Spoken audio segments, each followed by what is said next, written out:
நான் வாலிப நாட்களில் ரட்சிப்பை பெற்றேன். ரட்சிப்பு என்றால் காப்பாற்றப்படுதல். நீ ரட்சிப்பு என்ன தெரிய மாட்டேங்குது, ரட்சிக்கப்பட்டியா யோசிக்காங்க. ரட்சிப்பு என்றால் காப்பாற்றுதல். எதிலிருந்து? பாவத்திலிருந்து. வாலிப நாட்களிலே நான் இந்த ரட்சிப்பின் அனுபவத்தை பெற்றேன். 23 வயது இருக்கும். பயங்கரமான கோபக்காரன், பேச தெரியாது, கைதான் நீளம். தினகரன் நாளில் வேலை தினகரன் பத்திரிகை நாளில் வேலை பார்த்தேன். அங்கு சண்டை போட்டேன். மெட்ராஸ் அனுப்பிட்டாங்க, மாலை முரசு அனுப்பிட்டாங்க. அங்க ஒருத்தர் அனுப்பி விட்டேன், சேலத்துக்கு அனுப்பிட்டாங்க. அப்புறம் பிகே டெக்ஷன் பாம்பேல மில்லில் வேலை பார்த்தேன். KP கந்தசாமி அமைச்சர் பையனுக்கு டிரைவரா பணி புரிந்தேன். விதமா எல்லா இடத்திலும் பண்ணி கோபத்தின் விளைவாக நான் ஒரு இடத்துல சரியா வேலை பார்க்க மாட்டேன், வச்சுக்க மாட்டாங்க. கடைசியாக சன் பேப்பர் மொழியில வேலைக்கு சேர்றேன். வேலை கவலை என்னன்னா, அது நம்மோடு இருந்தவெல்லாம் நல்ல சூப்பரா போயிட்டான், நாம இப்படியே இருக்கிறோமே என்று ஒரு ஒரு வருத்தம், ஒரு கோபம். ஒரு வருத்தத்தில் இப்படி இருக்கும் பொழுது நான் தங்கி 1500 பேர் சன் பேப்பர் வேலை செய்றாங்க. அது நாங்க இருக்கிற ரூம்ல ஒரு 10 பேர் இருக்கோம். அங்க நிறைய பத்திரிகை வரும், நிறைய இந்து பத்திரிகை வரும், கிறிஸ்தவ பத்திரிகை வரும். அதுல நைட் டியூட்டி முடிச்சுட்டு பகல் வேளையில எனக்கு புத்தகம் வரும் இல்லையா, அந்த புத்தகத்தை வாசிக்க நேரிட்டது. கவலையோடு படுத்து கொண்டு வாசிக்கிறேன். அதுல ஒரு சாட்சி. என்ன சாட்சி? ஒரு முதல் நாள் படிச்ச நல்லா இருந்துச்சு, 2ஆம் நாள் சாட்சி பகுதி வாசிக்க. ஒரு வேசி நிறைய தவறு பண்ணிட்டு இருக்கிறா. அந்த சகோதரி கிட்ட ஒரு ஊழியக்காரர் வந்து நற்செய்தி அறிவிக்கிறாரு. இனி பாவம் பண்ணாத, நீ பாவம் பண்ணியாச்சும் நரகம் கிடைக்கும், ஆனா இயேசு ஏற்றுக்கொள், உன் பாவம் மன்னிக்கப்பட்டு உன் நித்திய ஜீவன் தருவாரு சுவிசேஷம் அறிவிக்காரு. இதை மாசத்து கேட்டுட்டே இருக்கேன். கடைசி அந்த சகோதரி பாவத்தை விட்டுட்டு கோயிலுக்கு வர ஆரம்பிக்கா, பாவத்தை விடுறா. இப்போ ரட்சிப்பின் அனுபவத்தை பெற்றுட்டா, பாவத்தில் விட்டுட்டா. இப்போ என்ன பண்றா? அவனும் ஊழி செய்ய ஆரம்பிச்சுட்டா. யாரிடமெல்லாம் பாவம் செய்து பாவ தொடர்பு கொண்டு பாவம் செய்தாலோ அந்த நபரிடமெல்லாம் இயேசு கிறிஸ்துவை குறித்து அறிவித்து 2 ஆண்டுக்குள்ளதான் நிறைய ஆத்மா கொண்டு வச்சா. ஆனா 2 ஆண்டு கழிச்சு அவ இறக்குறா, ஒரு வியாதினால இறக்குறா. அவருடைய பாடி ஆலயத்துக்கு முன்பாக வச்சிருக்குது. அப்போ அந்த பாடியை பார்த்து இந்த வழி நடத்தின ஊழியக்காரரு அழுறாரு. ஏன்னாச்சுன்னா அவரு இறையியல் படித்து பெரிய MD முடித்து BD முடித்து இறையியல் கற்று 25 வருஷமா ஊழியம் பார்க்கிறாரு. அவரால் ஒரு ஆத்மா கூட கொண்டு வர முடியல. ஆனா இந்த சகோதரி படிக்காத பேத வந்து 2 வருஷத்துக்குள்ள 50 பேர்கிட்ட கொண்டு வாரா. அப்ப சொல்லி அழுறாரு, என்னால கொண்டு வர முடியல, ஆனா இன்னைக்கு 2 வருஷம் இவ்வளவு ஆத்மாவை கொண்டு வந்துட்டா, இன்னும் 2 வருஷம் இருந்தா நிறைய சபை நிரம்பி வலிமே சொல்லி அவரு சொல்றாரு. இதை சொல்ல சொல்ல மத்தியானம் 12 மணி இருக்கும். வாசிக்க இதை வாசிக்கும் பொழுது இவரு பெரிய படித்த இறையில் படித்தவர், படிக்காத ஒரு பாவம் செய்த ஒரு பிரச்சார ஸ்திரீ இவ்வளவு ஆத்மாவை ஆதாயப்படுத்திட்டான்னு அப்படியே ஓடுது. சிந்தனை ஓடும் போது வேத வசம் படிச்சிருப்போம் இல்லையா, பைபிள், அந்த வசனம் ஞாபகம் வருது. என்ன ஞாபகம் வருது? ஞானிகளை வெட்கப்படுத்தும்படி தேவன் பைத்தியமாய் திறந்து கொண்டார், உள்ளவைகளை அவமானப்படுத்தும்படி தேவன் இல்லாத திறந்து கொண்டார், மாம்சமான யாவும் தேவனுக்கும் தான் பெருமை பாராட்டக்கூடாமல் இதை செய்தார். ஞாபகம் வருது. அப்படியே தியானம் பண்ணிட்டே இருக்கிறேன். பெரிய ஒரு கோழியத்தை அடிக்கிறதுக்கு சின்ன தாவியை திறந்து கொள்றாரு.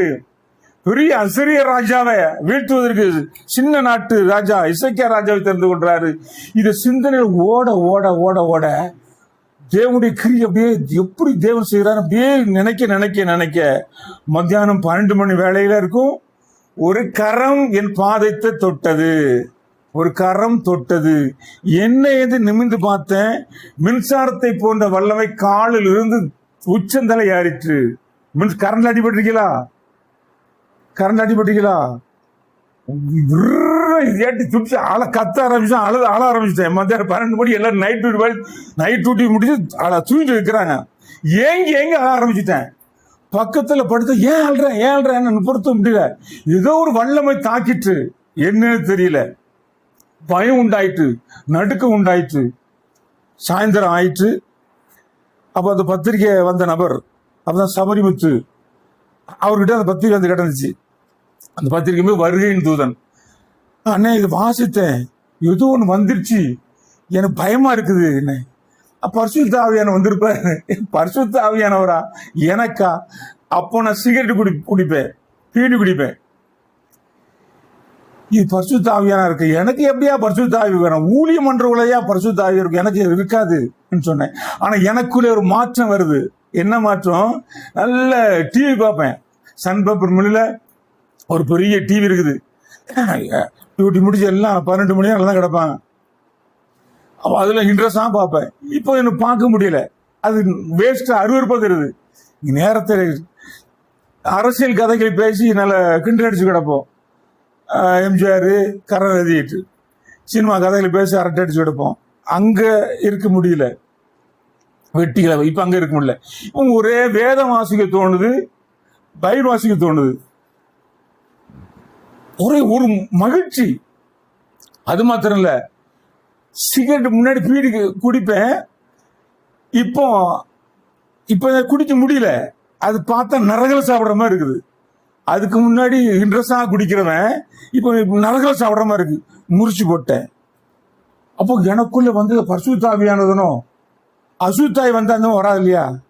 பரிசுத்தாவியானதனும் ஒரு சந்தோஷம், உள்ளுக்குள்ள ஒரு மகிழ்ச்சி, சந்தோஷமா இருக்குது.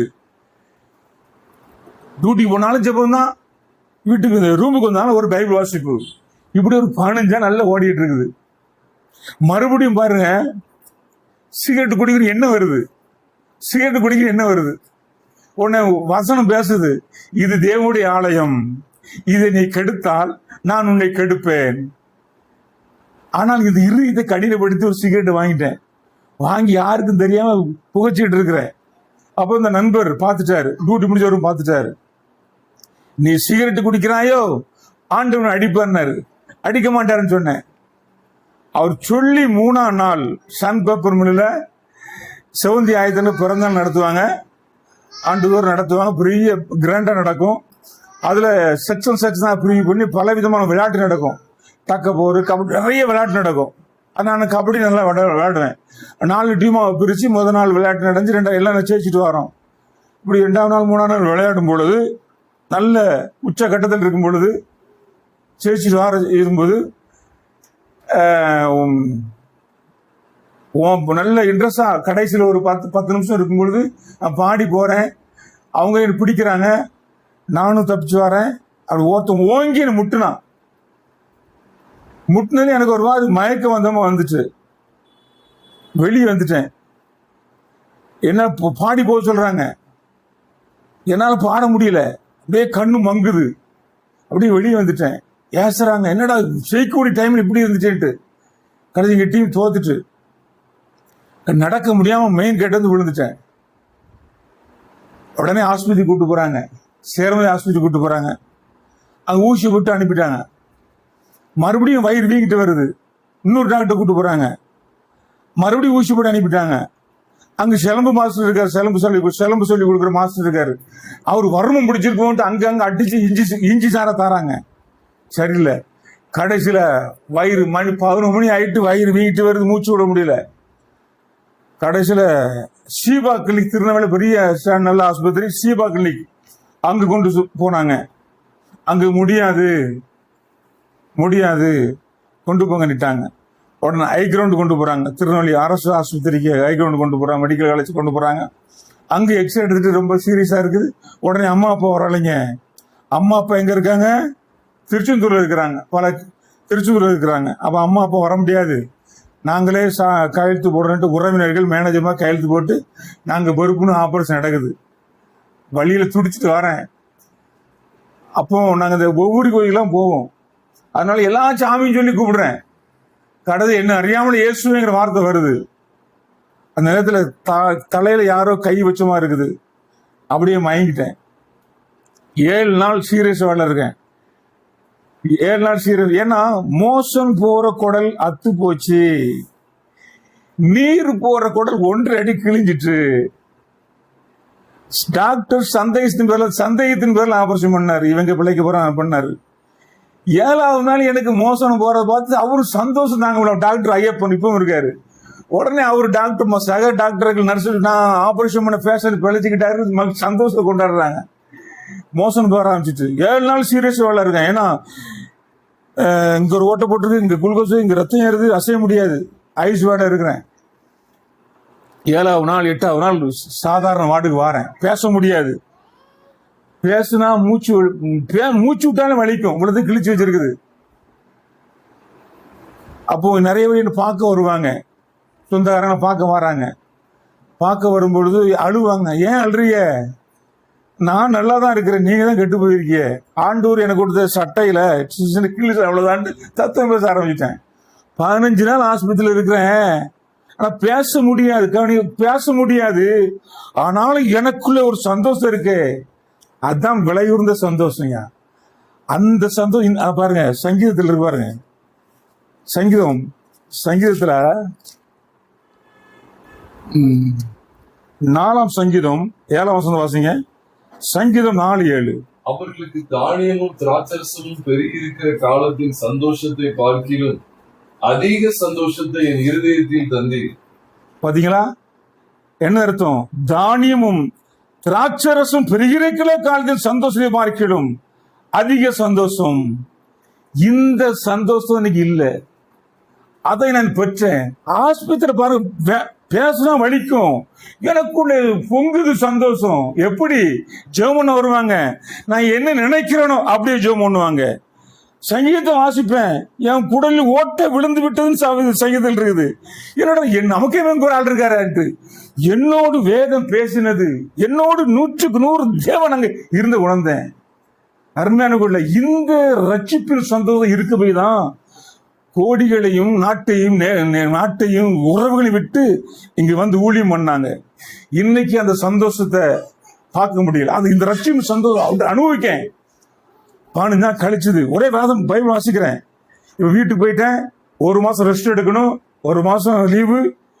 வேதத்தை பெயர் கிறிஸ்டின், சன்மார்க்கமான கிறிஸ்டின். வேதத்தை வாச ஆரம்பிக்கிறோம். மத்தேயு, மார்க்கு, லூக்கா, யோவான் பகுதியை வாசிக்க இயேசு கிறிஸ்து பாடுகள் மரணத்தை வாசிக்க ஒரே அழுக. இவ்வளவு நாள் தெரியலையே தேவன் இவர். நானே அவர் என்று விசுவாசிக்காவிட்டால் பாவங்கள் சாவீர்கள். நாம் ஆபிரகாமுக்கு உண்டாக இருக்கிறேன். இதெல்லாம் வாசிக்க தேவன் மாம்சத்தில் தேவன் சரியா அறியலையே. ஏங்கி அழுகு வருது. இப்போ அந்த நைட்டுல பெண்களா கூடி ஜெபம் பண்ணுவாங்க. எங்க ஊர்ல சர்ச்சுக்கு வீட்டு பக்கம் சர்ச்சு, சிஎஸ்ஆர் சர்ச்சு. அப்ப நானும் போறேன், என்ன அனுபவங்களை சொல்றேன். சொன்னோன்னு ஜெபம் பண்ண சொல்றாங்க. எனக்கு ஜெபம் பண்ண தெரியாது. நான் இருக்கிற நாட்கள் சண்டே கிளாஸ் எல்லாம் கிடையாது, ஜெபம் பண்ண தெரியாது. எல்லாரும் பார்த்துட்டு இருக்காங்களா, ஜெபம் பண்ண தெரியாது. அப்போ கண்ணை மூடிட்டு, ஆண்டவரே நான் ஒரு பாவி, நான் ஒரு சாக்கடை, வாயம் திறந்தேன். ஆண்டவரே நான் பாவி, சாக்கடை, வாயை திறந்த மாத்திரம் பரிசுத்த ஆவி நிரப்பப்பட்டேன். கையை தட்டு, கை வீங்கி போச்சு, அப்படியே ஆள் கீழே கொண்டு போயிட்டு சவுண்டு சத்தமா ஜெபம் பண்ண ஆரம்பிச்சேன். அங்க இருந்து கூட்டிட்டு ஊறி ஆனந்தராஜுக்கு என்னாச்சுன்னுட்டு சந்தோஷம் தாங்க முடியல, மகிழ்ச்சி. இப்போ பார்க்கிறேன், ஜனங்களை பார்க்கிறேன். இந்த ஏசாயா 6ஆம் அதிகாரத்துல அசுத்த உதவியுள்ள மனிதன் நான், அசுத்த உதவியுள்ள மனிதன் வாசம் பண்ணுகிறேன். இந்த பார்வை மாறுது எனக்கு. மக்களை பார்க்கிறேன், இவர் கிறிஸ்தவர்கள் இல்ல, இவங்க கிறிஸ்தவர்கள் இல்ல. ஏன்னா அசனோய் நடத்துவாங்க, சாயந்தரம் சண்டை போடுவாங்க, எல்லா பாவங்கள் இருக்குது. பெயர் கிறிஸ்தவங்க, மனம் திரும்ப கிறிஸ்தவம் கிடையாது. ஆகவே எனக்கு அந்த மெய் சந்தோஷத்தை பெற்றதுனால இவர்களும் ரட்சிக்கப்பட வேண்டும், இவர்களும் சந்தோஷத்தை பெற வேண்டும் என்று அந்த வாழ்வு நாட்களிலே 23ஆம் வயதிலே கூட்டங்கள் நடத்த ஆரம்பிச்சேன். சம்பளத்தை வீட்டு கொடுக்க மாட்டேன், போனஸ் வீட்டு கொடுக்க மாட்டேன். ஆசை, போனஸ் வாங்குவேன், கன்வென்ஷன் கூட்டம் நடத்துவோம். நிறைய வாலிபர்களை இங்க இருந்து சங்கீத சபா அங்க கூட்டு போவேன். மகிழ்ச்சி, அத மற்றொரு தெரிவிக்கணும். இந்த சந்தோஷம் இல்ல, இந்த மகிழ்ச்சியை பெறல. அந்த சந்தோஷம் இருக்கிறதுனால ஆண்டவர் நடத்துவார். என்னை பார்த்துட்டார்களா, பாவியா இருந்த ஆண்டவர் எல்லாம் தேர்வு செய்தார். இந்த தேவன் என் தேவையா சந்திக்க மாட்டார்? அந்த நாள் கொண்டு பணம் கூட ஒண்ணுமே நான் சேர்த்தது கிடையாது. ஆண்டவர் செய்வாரியா, விசுவாசம் வருது. ஒரு அதுக்கும் பாருங்க, அதுக்கு முன்னாடி ரவுடித்தனம் பண்ணியாச்சுன்னா எனக்கு நானும் பேசுவேன், அடிப்பேன். ஆனா இப்போ அவன் கெட்ட வார்த்தை பேசும்போது அவன் மீது கோவம் வரல, அழுக வருது. ஒருத்தன் பேசுறான், என்னைய பேசுறான், அதுக்கு முன்னாடி அடிச்சிருவேன். இப்ப பார்த்தா பார்வை மாறுது. கோட்டிக்கார நாயை பார்த்து, கோட்டிக்கார நாய் இருக்கு, அதை பார்த்தா நீ என்ன எப்படி இருக்கும்? ஒரு பைத்தியக்கார மனுஷனை பார்த்தா எப்படி இருக்கும் உங்களுக்கு? கோவப்படுவீங்களா? பரிதாபடுவீங்க. இந்த மாதிரி மனம் மாறிடுது. ஐயோ அறியாம இருக்கான், ரட்சிப்பு இல்லாம இருக்கான்ட்டு சிந்தனையே மாறிடுது. இதுதான் ரட்சிப்பின் அனுபவம் வாலிப நாட்களில பெற்றேன். பலவிதமான சபைகள் பெற்றது. சிஎஸ்ஐ பரிசுத்தாவி பெற்றேன். இப்ப அநேக சபைகளுக்கு போறேன். ஐபிசி, மாரநாதா, கர்மல் எழுப்புதல் ஐக்கியம், குட் மிஷன், சிபிஎம், அநேக சபை கொண்டு போறேன். ஒவ்வொரு கருத்து, ஒவ்வொரு வசனங்களை போதித்து, அங்க சிபிஎம், அங்க ஐபிசி போயாச்சுன்னா சிஎஸ்சி ஒரே தாக்கு. பட்டுச்சலை கட்டியாச்சுன்னா அவ மோசக்காரி, பூ வச்சா அது மோசக்காரி இங்க சொல்லுவாங்க. இன்னொரு இடத்துக்கு போயாச்சுன்னா நான் இப்படி முழுக்கி ஞான ஸ்நானம், நிறைய கருத்து வேறுபாடு, நிறைய வேறுபாடு. இதுல எனக்கு ஒத்து வரல, சரிப்பட்டு வரல. நாங்களே அந்த நாட்கள்ல சேர்மதேவில ஒரு சர்ச்சை எழுப்பணும், கர்மதி எழுப்புதல் ஐக்கியம். அந்த காலத்துல எனக்கு மாச சம்பளம் 300 ரூபா தான். 150 சீட்டு போட்டு அந்த நாட்கள்ல 10,000 ரூபாய் அப்படியே அந்த சர்ச்சுக்கு கொடுத்த கட்டணும், கர்மதி எழுப்புதல் ஐக்கியம் என்று சொல்லி. அந்த அளவுக்கு ஆண்டு தாகம். கடைசியா பிரிவினைகள், போதனைகள் சரியில்லாதனால விலகிட்டேன். ஏன் அங்கு இங்குமா ஓடுவானே, நாமளே சாட்சியா இருப்போம் என்று சிஎஸ்சியில் இருந்து கொண்டு அநேக ஊர் மக்கள் ரட்சிப்படையத்தக்கதாக, மனம் திரும்பத்தக்கதாக அநேக கூட்டங்கள் நடத்தி இவ்விதமாக என்னை மாற்றினார். ஆக என்ன சாட்சி சொல்ல முடியுமா? நாம் இருக்கிற நான் ரட்சிக்கப்பட்டேன், இந்த ரட்சிப்பட்ட அனுபவத்தை சொல்ல முடியுமா? என்ன சொல்ல முடியுது? நான் வாலிப நாட்களில் இப்படி இருந்தேன், இப்படி மாற்றினார். சவுல் சாட்சி சொல்ல முடியுது, அநேகர் கிறிஸ்தவங்களை துன்பப்படுத்தினான். இப்ப சாட்சி சொல்ல முடியுது, அந்த சகையும் சாட்சி சொல்ல முடிகிறது. நாம சொல்ல முடியுமா? என்ன மாற்றினார். பாவிகளை ரட்சி கிறிஸ்து உலகத்துக்கு வந்தார். பாவியா இருந்தேன், மாற்றி விட்டார். பாவியா இருந்து கொண்டு பழைய மனிதனா இருந்தாச்சுன்னா இப்ப இங்க இருக்க முடியாது. புதிய மனிதனா மாற்றினார். ஒரு கிறிஸ்துவுக்குள் நான் புது சிருஷ்டியாக இருக்கிறான், பழையெல்லாம் ஒளிந்து போயின. பழைய மனிதனாக வைத்துக் கொண்டே இந்த நாட்களிலும் ஊர்ல அநேக மாற்றம் ஏற்பட்டுச்சு. எங்க கிராமங்களில கிறிஸ்தவ ஆலயத்துல சினிமா பாட்டு போடுவாங்க. அந்த நாட்களில பாட்டு கேளுங்கள் தரப்படும், தட்டுங்கள் தரப்படும் போடுவாங்க. அடுத்த பாட்டு எம்ஜிஆர் பாட்டு ஓடும். கிறிஸ்தவ ஆலயத்துல கிறிஸ்துமஸ் ஆகி கொண்டு வந்துட்டான், ஈஸ்டர் வந்துட்டேன்னா உடனே கறி சாப்பாடு, ட்ரெஸ், ஒரு வேனை பிடிப்பாங்க, ஜீப்பு பிடிப்பாங்க, உடங்குழி, திருச்செந்தூர், இவ்விதமா சினிமாவுக்கு போவோம். இதான் கிறிஸ்தவம். ஆக இந்த ஜனங்கள் ரட்சிப்பு வழியில் அலையே நடத்துவதற்கு அந்த கிருபை செய்தார். ஆனாலும் ஸ்டைல் மாறி இருக்கிறது. ஜெபிக்க தெரியாது, ஜெபிக்கிறார்கள். பாடத் தெரியாது, பாடுகிறார்கள். வேதம் தெரியாது, வேதத்தை கற்றிருக்கிறார்கள். ஆனால் மனமாற்றம் இல்லையே, புதிய மனிதன் தன்மை இல்லையே. அதனால்தான் இதே கிறிஸ்தவ சிஎஸ்ஐக்குள்ள 7 வருஷம் அங்க கிட்டத்தட்ட வேதகோட்ட சபையில ஊழியம் பார்த்தேன். ஜனங்களை ரட்சிப்பு கொண்டு வர வேண்டும் சொல்லி குருவான நடவடிக்கை சுத்தமா எனக்கு பிடிக்கல. திருட்டுகள் போதிக்கிற குருவான ஒரே திருடுறாங்க. இதை கேட்க நாதி இல்ல. கம்பளி மண்ணால் மேலிடம் அப்படிதான் இருக்கிறது. இவங்க கிட்ட ஏன் இப்படி ஒன்னும் தெரியாத இடத்துல எப்படி இருப்பது என்று மிக இப்படியாக இருக்கிற வேலையில தான் ஏதாவது ஒரு கூட்ட ஜனங்களை தேவனை திருப்ப வேண்டும் என்பதற்காகத்தான் இவர் சகோதரிய செய்தி அழகா அவங்களுக்கு வேதகோட்ட வேலையில எங்க ஊர் அநேக பயன்படுத்தி இருக்கிறேன். தனியா சபை ஆரம்பிச்சாங்க. ஏன் நம்மளும் சேர்ந்து செய்யக்கூடாது என்பதற்காக கிராமம்